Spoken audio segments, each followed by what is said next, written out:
Hi, friends. This is John. Welcome back to the Regenerative Agriculture Podcast. In the current economic conditions, one of the things that I believe is so important for us to think about, if we want to have a regenerative agriculture, we first need to have something that can be regenerative and sustain us from an economic perspective.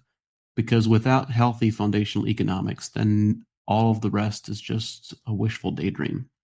So, in this pursuit of thinking about how do we realign macroeconomics to truly have a sustainable food system that sustains its sustainers, one of the recurring themes and topics is how do we decommoditize ourselves? How do we decommoditize the crops that we're producing? And today I'm having a conversation with Abianne Falla, who's gone all the way to the extreme ends of that spectrum and producing a very unusual crop. It's I really enjoy the originality and the innovation and the inspiration that we can have for developing similar opportunities. So, Abianne, thank you for being here. I'm really inspired by the work that you're doing. Please tell us the story.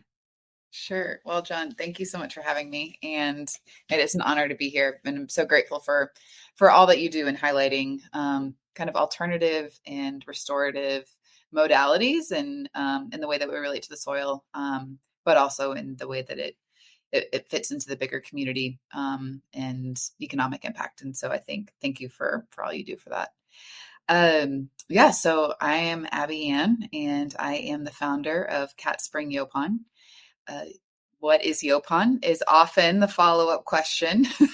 We're getting Is Yaupon a thing? That's almost the first question. Yes. Yeah. We're getting the question less and less, which is always exciting. It feels like that's it. We're doing our job. But so Yaupon is our only source of caffeine in North America. It is this incredibly hardy plant that is native to the Gulf Coast region and has a really rich history. Where we are in Texas, I grew up with family land in CatSpring, Texas, which is kind of west of Houston, between Houston and Austin. And where we are, we've eradicated 95 to 99% of the native grasses in our post oak savanna. And so Yaupon is native, but she has taken over and grows totally unchecked. Often classified as an invasive species. I prefer the term pervasive. But everyone in our region knows her. She takes over fence lines, grows through pastures. And I grew up, that was our punishment was here, take this machete and keep the Yaupon off the fence. And so everyone is bulldozing it and burning it. And in the drought of 2011, which is the driest recorded year in Texas history, we lost, I think they're saying something like 300 million trees over the course of that drought statewide. And where we were, everyone had sold off cattle a long time ago. No, everything was dying. We were losing our beautiful 100-year-old oak trees. Everything looked like wilted spinach and scorched earth and dry lake beds, all of it. And the only thing that was not dying at that time was Yaupon. It was the only green we had. And at the time, we're like, what is it about this plant? Why is it going to outlast us all? I wish I could be like, we knew it was so special and it was going to have all these benefits, but really it was the same vein of like, I wonder if there's something good about fire ants because they're going to be the only thing that survive Armageddon, right? Like that was our curiosity, and started to just do some research and was like, realized this is our only source of caffeine that is native to all of North America. There are some studies coming out of Texas A&M and the University of Florida that were demonstrating, some of these incredible health benefits like antioxidants, anti-inflammatory, polyphenols comparable to tea, has, lymphatic drainage support, all of these incredible things. And then also realizing like, wait, there's a rich legacy of tradition with this too, right? Virtually every indigenous tribe along the Gulf Coast in its growing region had a tradition as well. And at that time, it was not commercially available anywhere and hadn't been for 50, 60 years. And so I just was like, I guess it tastes terrible. That's the only reason I could think that this isn't everywhere. Right. And so spent a couple of years just playing with preparation methods in our kitchen. And we put up a landing page to say, hey, does anybody want to give us feedback on how we're making this? And after a couple of years, realized, wait, this tastes great. It tastes like a familiar tea, and it also we were getting inbound from this little website we had put up from all over the world of people who were like interested in the plant or just wanted to try it. And so we thought, well, maybe here's something. And so we did a commercial harvest in 2013, moved to a catering kitchen and not just the farmhouse, and started taking it to farmers markets. And I'm based here in Austin, and pretty early days had a couple James Beard chefs that were like, everything. If you're familiar with like Jesse Griffiths at Dyed Way, he was opening up his brick and mortar at the time and was committed to anything on the menu comes from within 100 miles. And he was like, I can't not have an iced tea. And so what's my option? And so he found us and put it on the menu. And then same with Odd Duck here in town, who's committed to local sourcing. And I was like, man, if these James Beard chefs are willing to serve this, then maybe we have something. And that's really how we got started. Tell us a little bit about this plant.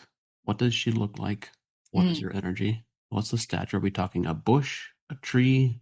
What are the parts of the plant that you're harvesting? And then what is the degree of preparation required? So she is a shrub. She's an Ilex. So a cousin of yerba mate or guayusa are the more commonly known caffeinated cousin plants, but she's a holly, and so is an evergreen. She grows unchecked where we are. So she's an understory tree, but she will, and is a rhizome. So she just spreads and takes over and grows so dense that not even deer can walk through it. So the reason she's viewed as a nuisance right now is because she just shades everything else out, right? So, and grows 20, 30 feet tall under our post oaks and our established oak canopy, mixed in with a little bit of cedar and sometimes pine. We're kind of a sandy loam mix with some fingers of clay, right? We're a little bit coastal where we are. And so she'll grow under all of it and grow kind of thicket, a very, very dense thicket. And she's hardy. And there's a lot we don't know about her. It's interesting just in the sense of like, it's almost like you're looking at a grove and we don't know if that's 50 organisms or 3, right? But we know that she'll take over. And we use the leaves. So we are making it like tea. We're just using the leaves. And so there's, again, like tea, there's a million different ways we could be processing it, because all of the different flavor profiles come from oxidation, fermentation, and you can use mechanical means, you can use heat. Just look at all the different types of tea. It all comes from one plant, right? And we have 3 that we commercially do right now. Our green, which is going to be it's a dried leaf. It's like a Japanese green. We have a medium roast, which will be closest to like an oolong. And then we have our dark roast, which is kind of our premium, most labor intensive. But it is a really rich, dark roast. And so, but it tastes like a familiar black imported tea. And so predominantly what we sell as our iced tea is actually a mix of our medium and our dark roast. We found that to be the most approachable when it comes to a replacement of a traditional black iced tea, which we're in Texas. So if we want to sell anything, it needs to be iced tea. And but they're all really good hot as well. How would you describe the flavor profile to someone who's never experienced it before? Because you mentioned initially you didn't think it might be commercially viable because of the taste, and you expressed surprise that James Beard chefs would serve it. So what is it Well, like exactly? yeah, I was wary of the taste before we found a way to produce it, right? But now that we have, it's delicious. It is. What's fascinating is Yaupon doesn't have tannins, and tannins are what gives That's a big deal, yeah, tannins are what give imported tea that like astringency or right? bite, and so you're not having to cut it with a sweetener or if you're British with milk. And that's often what you're trying to cut in the flavor profile. It also means you can't over steep it, which is really nice because we'll steep ours for a long time or over and over. It also, so the green is going to be very crisp and vegetal, like a very clean grassy. It's personally my favorite, but I like green teas. But because again, there's no tannins, a lot of times people don't love green because of that like astringency mouthfeel, right? Where it's almost the bite on your tongue. And so the green is flavorful, but without more subtle. And What's the degree of caffeine concentration relative to coffee or green tea or the beverages that people are familiar with? it's comparable to a green tea. It's about 25 to 30 milligrams per serving. But what's fascinating is it's a more complex caffeine. So it's caffeine, theobromine, and theocrine together. And so because of that, one of my advisors, he's food science at A&M, his hypothesis is that it means it's broken down later in your intestines. And so because of that, you don't get like a spike and then a crash. It's much more of an even, more of a mental boost. And then because of it's really high in rutin, which is an amazing like anti-inflammatory. And so there's this like opening. And anecdotally, we get a lot that it's a joyful energy, like a focused energy. And so it's more of like a mental impact. And it makes you a little bit more happy than the high octane coffee does, right? So One of the pieces that I'm so intrigued about your story, and I've heard versions or iterations of this now several times, is that you are in essence, uh, you are finding value in and creating value from plants that people otherwise would designate as weeds or even as invasives. yeah. And there are so many stories of this. My years ago, my brothers on the home farm used to produce winter greens, and their greatest demand salad mix was heavy in lamb's quarter and galansoga and purslane. They had the greatest competition for that. They couldn't produce enough of this quote unquote weed mix. It's Yep. what everybody wanted. They didn't want the spinach and the lettuce and everything else. They wanted the weed combination because it was the most flavorful. Mhm. And the stories like that abound, Mhm. but there aren't many of those stories came about as a result of happenstance or serendipity, where we kind of stumbled across them. Your story is a little bit different in that you deliberately set out to explore and to define, try to understand what it is that you can create or what it is that what this plant can bring. Um, so from what you've observed and experienced, what advice or perspectives would you share for other people to explore similar opportunities? Hmm. Yeah, that's a good question. And I think we see a lot of these things that have been classified as quote unquote weeds, because they're hardy, right? They're what should be here, and I think Yopon is an interesting snapshot of that, right? Some historians believe it was more widely consumed than tea and coffee globally at one point. But with the eradication of a lot of the native drinkers, right?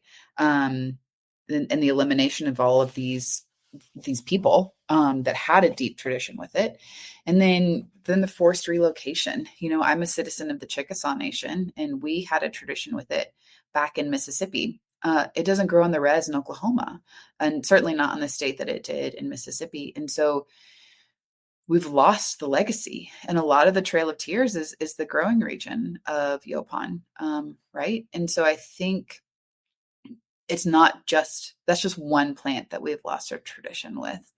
And then at the same Exactly. That's my point. yeah, and then at the same time, the Spanish loved it. They exported it. There's accounts of all of these, Spanish sailors drinking it to get amped up before a storm. And Wait a then minute. This sounds like a reversal of the Tea Party. ironically, some historians believe that they were drinking Yaupon before they went in to throw all of the tea into the harbor. And Yauponer was a derogatory term, which meant you're too poor to afford imported tea. And the scientific name of Yaupon is Ilex vomitoria. And what historians believe now is that the Scottish botanist who named it, who, by the way, never stepped foot in North America, was employed by the East India Tea Company at the time he gave it the name. That's hilarious. Yeah. And so it's like, they're like, we don't want anything local to disrupt this demand. So we're going to give it a nasty name. We're going to make it a drink of the poor. And then with the eradication and relocation, we lost a tradition. And so I think, and then at the same time, nature's got a glass jaw, right? Like we come in and we do our interventions and the things that should be here are going to take over.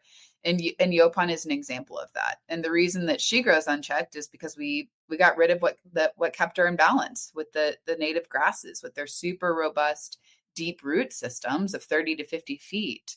That's what kept balance. And I think the cyclical grazing pressure from ruminant animals, et cetera, et cetera. Exactly. Monocropping, then allowing it to go fallow when economics don't make sense to grow cotton in our region in Texas, and overgrazing and replacing with coastal for hay, which is a 10-inch root system. And Yaupon's like, cute, I'll take over now, thanks. And so I think with that as the background, Yaupon's not unique, right? Like it's like what is hardy here? What should be here?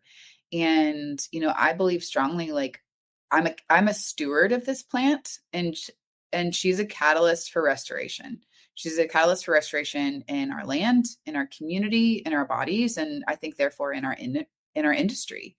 And so I don't think this is the only instance of this, but I think if we're framing what we're looking at, right? Like, okay, what's out of balance in our ecosystems? I think there was a tradition with kudzu, right? And that grows unchecked. I see this with sodal, right? Sodal is a Chihuahuan desert, Southern Texas cactus that had, can be fermented like a tequila. And if you look back in a lot of these indigenous cultures, they had a deep tradition with it. But then, the Mexican government didn't want anything to compete with tequila.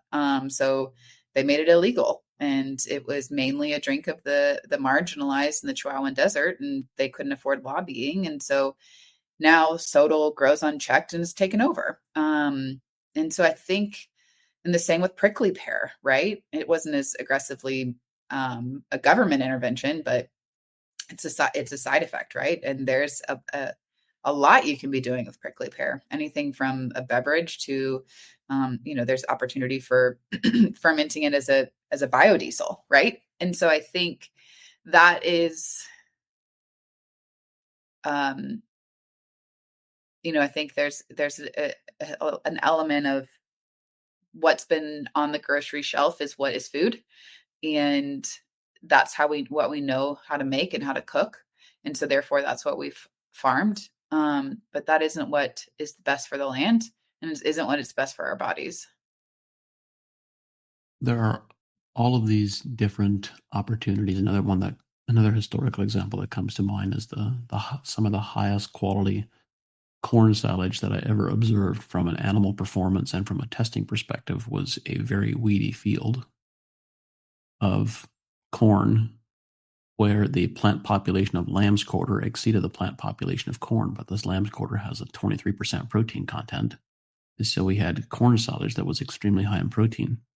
So there's these many examples of things that we perceive to be bad that can actually be very, very beneficial in the right context, in the right framework.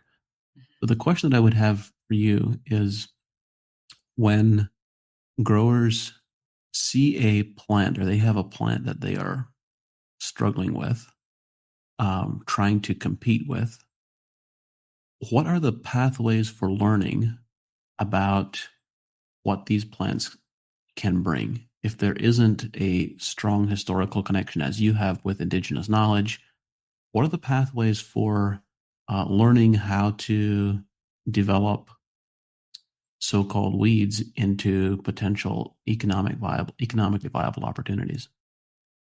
Yeah. I think there's a lot of ways to, uh, the picture I have now in my head is like, okay, what are the questions we can ask to narrow that region of darkness, right? Because there are a lot of things we don't know when it comes to what the steady state ecosystems that we are trying to manipulate in a way. I mean, because that, in essence, that is a little bit of what ag is, right? Um, we are trying to manipulate an ecosystem. And in some ways, we've swung so far to one extreme through years and years of intervention. And so, what will help us swing back to a healthy place? And I think there's a lot of ways to do it. I think there's one is like the historical records, right? Um, what did it look like 100 years ago? What did it look like 200 years ago? And I also think, at the same time, we're living in a really fascinating time where there's such a democratization of information, where we can be going through thousands of pages of content with the support of GPTs that can help parse that information. But like anything, it's finding the best sources of information and asking the best questions. And so I think that's where it's, how do we find how do we ask the right questions is really what I think it comes down to. And I don't know enough about everybody's different instances of, with your corn, for example, right? Like your cornfield is going to look very different than where we are. Um, but I think a lot of the questions are the same, is, what would be the best for the land, right? And what is it that we're working with? And I also think there's an element too of what can we process, right? Because I think from an economical perspective, like, yeah, maybe this value added product would be the most impactful, but is the cost of that going to be more harder to implement than even growing the raw material, right? And so I think there's a lot of these different kind of intersections of like, where's the Venn diagram in what is best for the land, the best economical option, and the most viable. But I also think, because we have access to computing power in a way that we've never had before, I think it's about asking better questions and getting more information into those GPTs, right? I think there's a whole loss of, and I'm blanking on the name of it, but I think it's in the university. It's in Cincinnati, has the library of a lot of the last traditions of a lot of the different medicinal and botanical uses here in the US from all of these different tribes. And I think 5% of it's online, right? And I Wow. think that's where it's like, oh, let's get that, as much as that, into a usable state, so Right. that then we can be looking into the Southeast and saying, hey, these are the herbs that have the traditions, these are the values, these are the benefits, this is how it was used historically. And then here's where we are now. And sometimes those are the weeds, right? Sometimes those are the things that we're seen as a nuisance, but we've No, not lost sometimes. Not often. sometimes.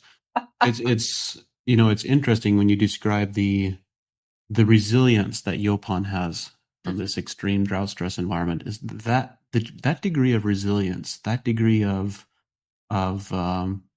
another word for that, derogatory word for that is invasiveness or persistence. That degree of persistence and vigor is almost invariably associated with something that we value, other characteristics that we value, polyphenolic content and antioxidant content, and on the list goes. And that's universal across almost all the plant species that I can readily think of. Yeah. Yeah.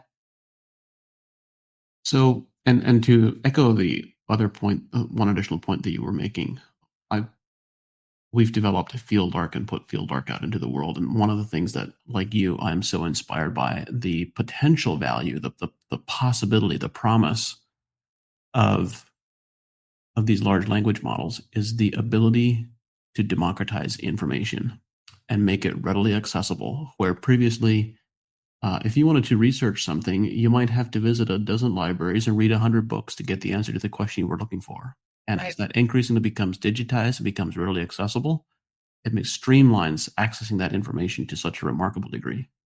Mm-hmm. Let's come back to Yaupon specifically. Give us some context for what's the economic scale of the crop currently, and what is the opportunity? I mean, my goodness, we drink such ridiculous amounts, if we consume such ridiculous amounts of caffeine. By the way, I'm not a caffeine addict, so I'm free to use that adjective. Perfect. Yeah, no, we do. And at this point, all other alternatives are on a ship and recently now are tariffed, right? So Right. There's that aspect of it. Yeah, I mean, I think the potential is huge to be, to not to give specific numbers, but at the same time knowing like, okay, it grows well. It grows well in the Southeast. It grows really well where we are in Texas. We can come back and harvest within a year of where we're coming back and initially harvesting, because once it's stressed, it grows more. And what we're actually piloting with the support of a USDA conservation innovation grant is, what does it look like if we're doing rewilding alongside our harvesting? So what if we're doing a heavier intervention on the harvest and restoring these native grasses to kind of aggressively help get back to a healthy ecosystem? And so, we've done a ton of research on, what is the scale of this challenge? And right now, you're familiar with EQIP, right? The EQIP standards for the conservation currently right now for managing Yaupon are for an IPT of remedy and diesel. So introducing a pesticide to land that's literally never seen it, or to bulldoze it with like, a D4 or more, which is just incredibly disturbing and to the land. And you don't only kill the Yaupon when you do that. It often is stressing the established trees that you want there. And so those are the conservation standards. And so Oy vey. oy vey. So what we've proposed is, what if we do a mechanical harvest that is more machine driven, and as we're harvesting, we're doing some clearing and reseeding to accelerate the grassland regrowth, managing with multi-stage mulching and or prescribed burning, and then we'll see what happens, which is nice because the USDA has historically not always been open to a multi-step intervention. They kind of like a one and done, which I'm like, do you mow your lawn once? How does that work? And so they're becoming more open to conservation standards that are multi-step like this, which is really exciting. And so we're piloting this on 500 acres over the course of the next couple of years. And so within that, we've learned that this is about a 20 million acre problem in our region of overgrowth. And It sounds to me like a 20 million acre opportunity. yes, exactly. And some of our preliminary data that we've just gotten is showing that our harvesting interventions like this and restoration is actually improving carbon storage in the soil by 7% and improving species biodiversity by 70% following our restoration. So that's super exciting. And so we kind of have two paths forward as far as how we relate to the land. And we can either be doing these coming in, harvesting grassland restoration and letting it rewild, or we can be coming in and doing thinning and coming back and doing maintained harvests. The exciting thing is both are qualify as certified regenerative organic and it's all organic. But yeah. One of the reservations I have when I hear you use the term rewilding, in my mind, rewilding is often associated with with this idealistic perspective of removing people and livestock from the landscape after. So if you are, it would seem to me that as you are reestablishing grasslands, in order to establish those successfully and maintain them well, you will need to also incorporate ruminant grazing pressure. What's the success of your grass establishment and rewildment efforts look like? To be honest, it's, a success is an 8-year, 10-year timeline. So I hesitate to give you any numbers just yet because we're only a couple of years in. And I think, what's interesting where we are is there's, I totally agree with the rewilding aspect of it, but because Yaupon has made the land inaccessible, our rewilding efforts are actually increasing access to the land, right? Because Yaupon currently shadows everything else out. So there's no grass, which means there's no invertebrates, which means there's no birds, which means it's all the way up the ecosystem. And caffeine is a natural deterrent, right? And so cows don't eat, deer don't eat. I understand all those pieces, but my point is that if you just take it back to a grassland and then say, all right, this has been successfully rewilded and conserved, and now we're going to walk away. In another decade, you'll be right back to square one, no? No. I mean, I think, in what ways that Yaupon would have taken over again? The Yaupon it'll begin regrowing, yes. But I think that's it. It's not an invasive. It should be there, but if we are successful with the rewilding of the grasses and their 30 and 50-foot root systems are what keeps the Yaupon growth in check. And so once they're established, the Yaupon is there. It's just it's in balance. And so that's it. We're not trying to eradicate. No, we want Yaupon there. Right. And she should be there. She just should not be a monocrop. Yeah. So yeah. And we're, yes. And grazing is a part of that. So no, I understand the concern. And I think that's something that we see too with conservation. Sometimes it's this, well, in order for this to be effective, it needs to go into an easement in perpetuity where there's no ability to do anything on the land, including access for grazing. But that's not what we're shooting for. So let's change gears. I'd like to talk a little bit about the entrepreneurial and the marketing work that needed to go in. What needed to happen for you to develop this and to get it out there in a significant way? Oh man, I was so naive and probably gratefully so when I started, but I think there's this old saying that if most people had any idea what it took to start a company, nobody would ever do it. It's so true. I think we've been in the enviable and unenviable position of building a brand and a product category at the same time. And I say that's been awesome and hugely challenging for both aspects. One, we get to really be in the driver's seat for a lot of the standards, the messaging, the way that it's positioned, right, and the way that it's framed, right. We've been able to really kind of make sure that Yaupon kind of coexists with a non-extractive storyline, right, that it inherently becomes a sustainable, laying the groundwork from everything from the messaging to the way that it's sourced and the expectations associated with that. So that's been really cool. Um, I think it's also been really neat to be bringing back a plant that has such deep ties, right? And I think both with different tribes and then also with the history of in the Southeast, it's, Yaupon's been a drink of the marginalized, right? And so historically, the slaves drank it a lot, right? All the way from the Tea Party, the way it sounds. My goodness. Yeah.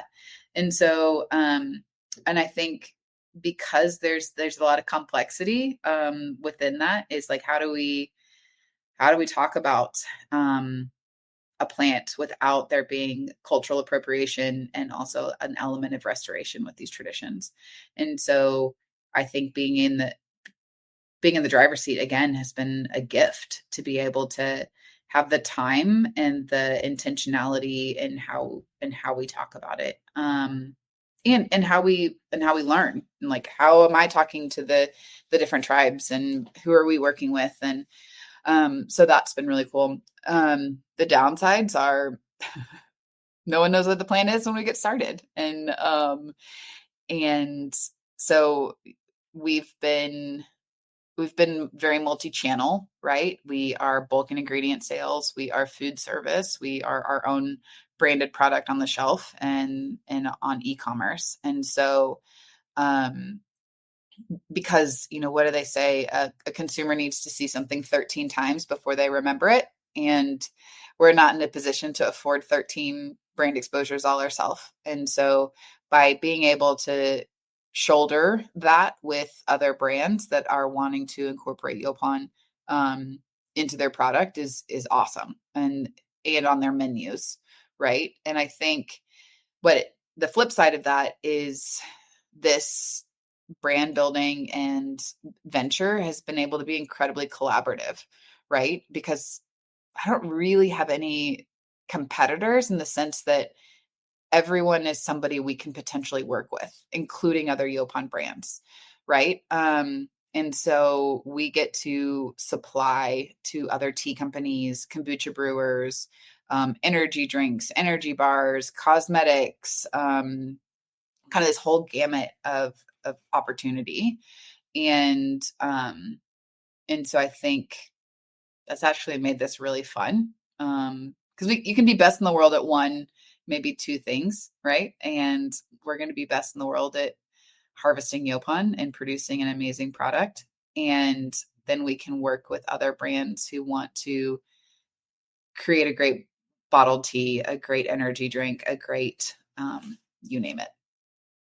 Well, when you consider the opportunity, the market opportunity that you have from a macro perspective, your competition essentially being coffee, green tea, yerba mate, what else? I think there's one other source. I mean, my goodness, coffee. There's this persistent myth that coffee is the second most traded commodity in the world after oil. That's not actually true. If anyone is curious, but still, the sheer volume of coffee that gets consumed around the world, and you having a viable alternative to that is cleaner, healthier, better for you.